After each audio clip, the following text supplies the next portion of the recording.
Let me tell you something that the financial mainstream absolutely does not want you to understand. While silver holders are sitting there congratulating themselves on watching the price climb, they are missing the single most important transformation in monetary history since and if you don't understand the full picture, by the time this is over, you are going to be shocked when this thing really moves. Let's start with where we are right now. Silver went up over 147% in 2025. It hit an all-time high of $54.48 per ounce in October 2025. It surged to $120 per ounce in January 2026, and then it crashed 26% in a single day on January 30th. People panicked, people sold, people said the bubble had popped, and those people fundamentally misunderstand what silver is, what it does, and what it is becoming in the global financial system. So let's fix that, because that confusion is exactly what creates the opportunity. For 5 consecutive years, the silver market has run a structural deficit. The cumulative shortfall from 2021 through 2025 is nearly 820 million ounces. Let that sink in. 820 million ounces of silver that was demanded by the world's industries and investors simply did not exist in newly mined supply. That is not a temporary imbalance. That is a structural collapse of supply versus demand that has been building silently beneath the surface of markets that most retail investors never look at. Global mine production has been stagnating around 813 to 835 million ounces, while total demand exceeds 1.2 billion ounces. Read that again. The world needs 1.2 billion ounces per year. The world mines only 813 million. Recycling adds another 150 million. You still have a hole of hundreds of millions of ounces that must come from somewhere, and that somewhere is above ground inventories that are being drained month after month, year after year, until there is simply nothing left to drain. Now, here is what most silver holders think this story is. They think it is a precious metals play. They think silver is going up because gold is going up, because central banks are buying gold, because inflation fears are rising. And yes, all of that is true. Gold led the initial phase of the trend, responding to sovereign and monetary drivers, while silver initially lagged before reacting with a delayed but higher velocity move. This dynamic, where silver often trails gold's initial breakout but moves with greater intensity, creates a natural expansion and contraction in the ratio. But if that is all you see, you are looking at the tail and missing the body of the animal entirely. The global silver market has split into 3 islands: Asia, primarily China and India, North America centered on COMEX, and Europe centered on the LBMA. Each region is fighting over whatever metal it can control. This is not a normal commodity market. This is a market fracturing at the seams because the old system of paper pricing no longer has the physical backing to sustain it. And once you understand that, everything else becomes clear. Let's talk about COMEX, because this is where the real story is hiding. COMEX registered inventories fell to 113.27 million ounces. The March 2026 futures contract alone represents 528 million ounces of exposure. 105,683 contracts times 5,000 ounces against only 113 million ounces of registered silver. That is more than 4 times the deliverable supply concentrated in a single contract month. 4 times. You have paper promises representing 4 times more silver than actually exists in deliverable form on the exchange. And Wall Street calls physical silver holders the unsophisticated ones. During the first week of January 2026, COMEX warehouses experienced a 33.45 million ounce withdrawal in just 7 days, representing 26% of registered inventory vanishing in a single week. 26% gone in 1 week. That is not investment activity. That is physical delivery demand signaling that the people who understand this market know that the paper price and the physical price are two completely different things, and they want the real metal in their hands before the gap between those two prices becomes impossible to ignore. COMEX registered inventories in the United States are down nearly 70% since 2020. London Bullion Market Association vaults have lost around 40% of their holdings. Shanghai inventories have fallen to their lowest level in a decade. At current consumption rates, some industrial regions have barely 30 to 45 days of accessible silver reserves. 30 to 45 days. Think about what that means to factories building solar panels, electric vehicles, semiconductors, AI data centers. They have less than 6 weeks of silver supply on hand. This is not a financial abstraction. This is a physical emergency in slow motion. And now let's talk about China, because this is the wild card that changes the entire equation. China accounts for only about 13% of global mined silver. But here is the number that matters. China dominates 60 to 70% of global refining, giving it outsized influence over downstream supply chains. They do not just mine silver. They process most of the world's silver into the refined form that industry needs. And beginning in 2026, they have restricted silver exports so that only 44 authorized companies can export, with strict criteria that exclude smaller refiners. China's decision is, in effect, a public acknowledgement that the world has entered an era of silver scarcity. By restricting exports, China is effectively saying the rest of the world can no longer rely on Chinese refined silver to plug its deficits. This is silver being weaponized the same way China weaponized rare earths in 2010, and the global supply chain is just now waking up to the implications. Now let's get into the demand side, because this is where the story gets extraordinary. Most people think of silver as a monetary metal, coins, bars, jewelry. That use case is real, but secondary. For manufacturers of solar energy, electric vehicles, AI, and data centers, silver is essential, but represents a relatively small share of total production costs. Running out of supply is not an option. This is the key insight that separates sophisticated investors from people who think silver is just gold's cheap cousin. When a solar panel manufacturer needs silver paste to make photovoltaic cells function, they do not have the option of substituting something else. When a semiconductor manufacturer needs silver for bonding wires and chips, there is no alternative. Demand is inelastic. Price goes up, they still buy, they have to. Physically backed silver ETFs absorbed 134 million ounces in 2025, further draining available supply. Investment demand is stacking on top of industrial demand, on top of a supply deficit, on top of collapsing inventories. And the most important development of 2026 is that a category of buyer that has never meaningfully participated in silver is now entering the market. Emerging market central banks, such as those of Russia, India, and Saudi Arabia, are adding silver to their strategic reserves, treating it not just as an industrial input, but as a monetary asset. Central banks, the entities that run the global monetary system, they have been buying gold aggressively since 2022. Now they are turning to silver. When central banks start treating an asset as a monetary reserve, the valuation logic for that asset is permanently rewired. Let's talk about the gold to silver ratio, because this single number tells you more about silver's opportunity than almost any other metric. The ratio has swung wildly throughout history, from around 12 to 1 in ancient Egypt to a fixed 15 to 1 under the Roman Empire. In the modern era, the 20th century saw it average closer to 47 to 1.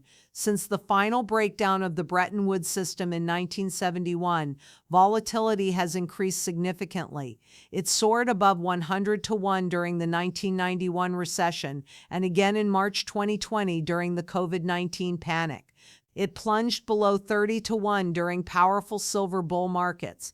In early 2025, the ratio was above 100-1, meaning it took over 100 ounces of silver to buy 1 ounce of gold.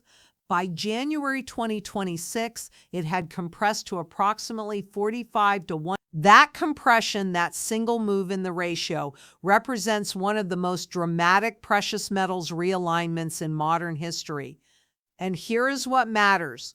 Historically, when silver is undervalued relative to gold and structural supply pressures exist simultaneously, the ratio does not just normalize, it overshoots.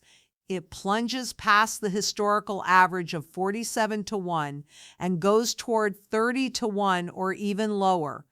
Bank of America's head of metals research, Michael Widmer, maintains his extraordinary $309 silver price prediction for 2026, representing a potential 279% gain from current levels based on historical gold-to-silver ratio compression. Whether or not $309 materializes, understand the logic behind it. If gold stays at elevated levels and the ratio returns to its 2011 low of 32-1, the math produces prices that sound impossible to people who have not studied the data. Now let's address the January 30th crash, because this is where most silver holders got confused and some got shaken out. Silver experienced a sharp 33% decline in a single trading session, widely attributed to a rebounding U.S. dollar and rising Treasury yields as investors adjusted to the prospect of a new Federal Reserve chairman who many fear will be less inclined to provide the aggressive rate cuts that fueled the 2025 rally. This was a paper market event. It was futures and derivatives contracts being unwound. It was algorithmic trading responding to a single macro signal. It was not 820 million ounces of cumulative supply deficit suddenly disappearing. It was not the industrial demand from solar panels and AI data centers evaporating overnight. It was not China suddenly reopening its refining exports to the world.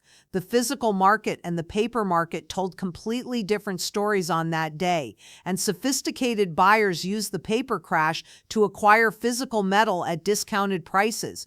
Even after the crash, the silver futures contract for March 2026 is up more than 25% on a year-to-date basis.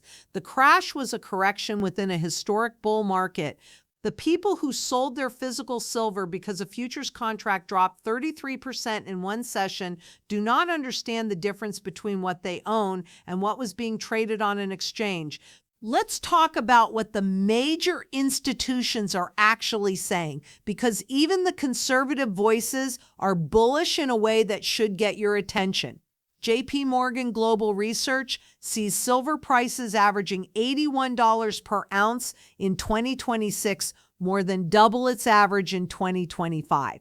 That is J.P. Morgan, one of the most conservative establishment financial institutions on the planet, is projecting silver to average $81.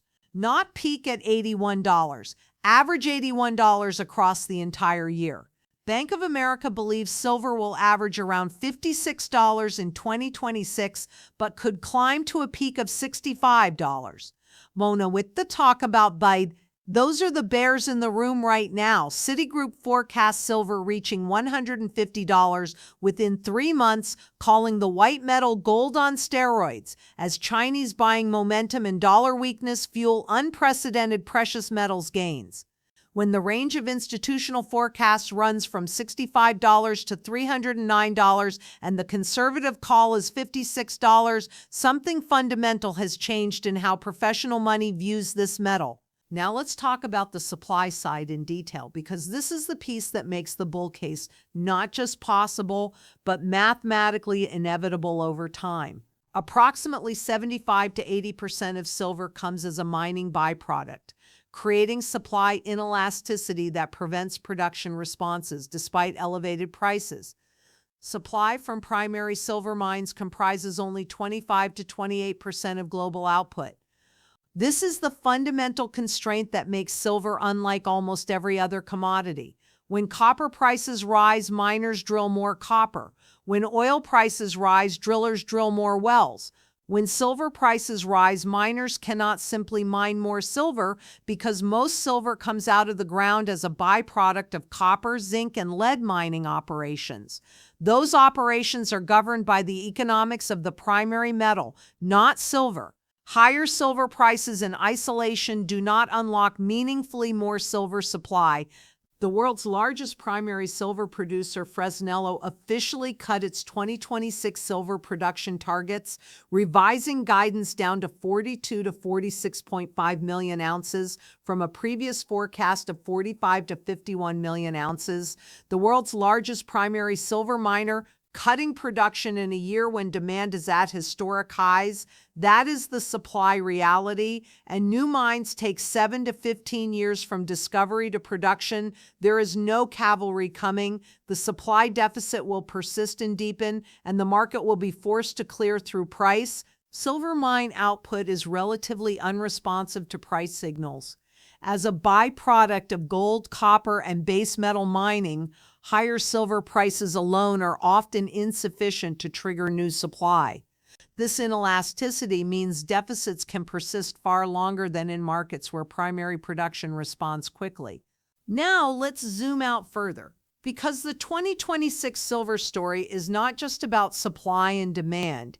It is about the architecture of the global monetary system cracking apart, and silver is sitting at the intersection of every major fault line.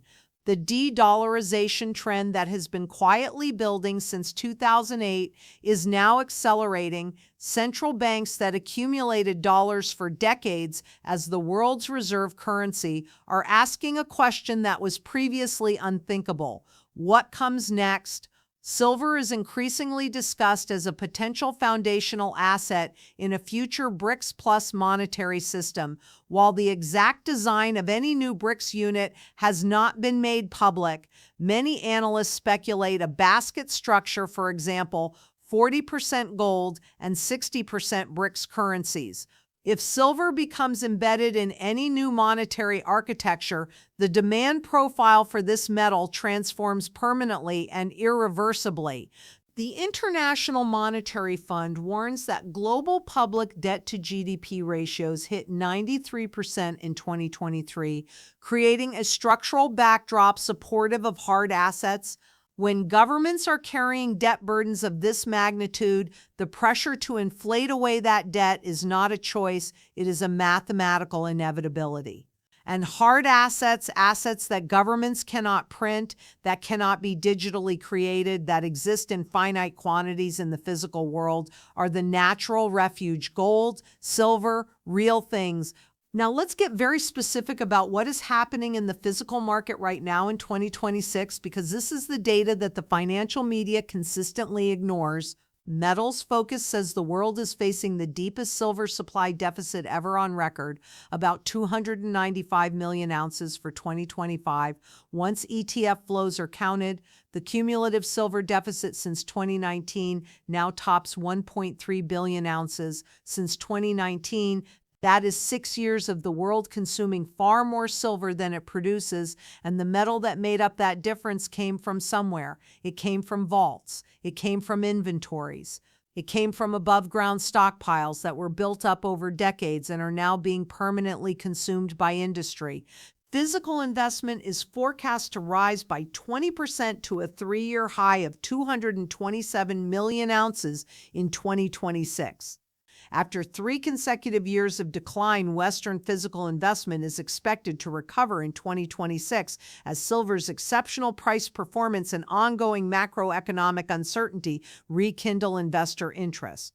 Western retail investors who abandoned silver during the 2022 to 2024 period are coming back, and they are returning into a market that has 70% less registered COMEX inventory than it did in 2020. They are competing for physical metal with industrial buyers who have no choice but to buy regardless of price.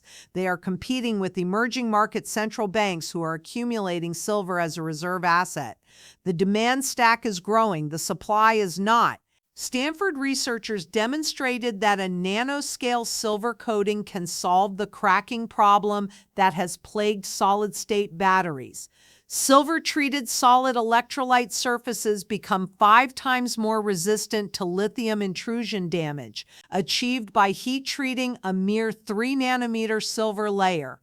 This is not theoretical future demand. This is breakthrough technology that, when scaled to commercial production of solid-state batteries for electric vehicles, represents a massive new industrial demand category on top of an already supply-constrained market.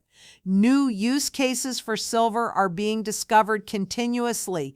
Supply is structurally incapable of responding. The math only points in one direction.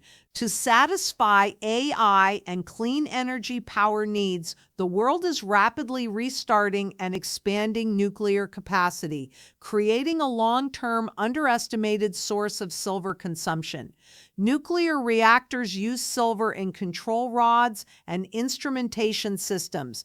Every reactor restart, every new small modular reactor, every nuclear capacity expansion adds to silver demand. And nuclear power is undergoing its first global renaissance in 40 years, driven by the insatiable electricity appetite of AI data centers that cannot be reliably powered by intermittent renewables alone. India became the world's largest importer of refined silver, with imports estimated at about $9.2 billion for the year, marking roughly a 44% increase over 2024. Despite sharply higher prices, India, with its massive and growing industrial base, its billion-plus population with cultural affinity for precious metals, its rapidly expanding solar manufacturing sector, is consuming silver at levels that are reshaping global trade flows. And India's demand did not slow down when prices rose 44% in import value. It accelerated. That is what inelastic demand looks like. So what does all of this mean for the price of silver in 2026 and beyond? Let's be precise about what we know and what remains uncertain. In a bullish scenario, a combination of strong fundamentals, high industrial demand, and positive market sentiment could push silver prices to $85 to $90 per ounce. A moderate base case projects prices in the $70 to $80 range, consistent with stable demand trends and ongoing supply deficits. A bearish scenario remains possible if the U.S. dollar strengthens or investors shift their focus to high-yield assets, causing silver prices to drop to the $60 to $70 per ounce range. Notice something about that bearish scenario? Even the bears, even the pessimists who think the dollar strengthens and investors flee precious metals are calling for $60 to $70 silver. A price that would have been considered extraordinary just 2 years ago is now considered the floor by bearish analysts. That is how fundamentally the market has repriced. The silver market remains in a multi-year structural deficit, with demand exceeding mine supply by roughly 160 to 200 million ounces in 2025. Limited new mining projects and tightening global inventories mean the deficit is likely to continue into 2026. And here's the crucial point that every silver holder needs to internalize. Structural deficits do not correct themselves automatically. They correct through price. The price must rise high enough and sustain high enough for long enough that it either destroys demand or incentivizes enough new supply to come online. Given the 7 to 15-year lead time for new mines, and given that most silver is a byproduct whose supply is governed by base metal economics, the price mechanism that will eventually balance this market is going to have to go much higher than most people are prepared for. Acting together, the forces shaping silver, constrained supply, strengthened multi-front demand, and a compromised traditional pricing mechanism create a resonance effect. Under these conditions, the rally in silver is less a speculative bubble and more a necessary repricing of its role in the system. The most important thing I can leave you with is this. The silver holders who are missing the big picture are the ones watching the daily price movements on a chart and thinking that is the story. It is not. The story is structural. The story is systemic. The story is that the world built a global economy that runs on silver for energy, for computing, for electric transportation, for communications infrastructure, and simultaneously allowed the supply infrastructure for silver to atrophy for 2 decades while paper markets created the illusion that price discovery was functioning normally. That illusion is now colliding with physical reality. And when paper meets physical in a resource market, physical always wins. Always. It just takes longer than anyone expects, and then it happens faster than anyone is prepared for. You are not holding silver because you think it is a speculative trade. You are holding silver because you understand that the monetary system is in transition, that industrial civilization runs on this metal, that the inventory buffer that absorbed 5 years of structural deficits is nearly exhausted, and that the price must, not might, must adjust to reflect physical scarcity. The question is not whether, the question is when and at what price. And based on every data point we have examined today, the answer is sooner than the market thinks and higher than the consensus forecast. The people who are panicking about 30% corrections in futures contracts are going to watch in amazement as physical silver continues to reflect a reality that paper markets were always only temporarily able to obscure. And the people who understood, who were patient, those are the people who will look back on this moment and say, that was the most obvious, most well-documented, most thoroughly supported investment thesis of my lifetime. And I was paying attention,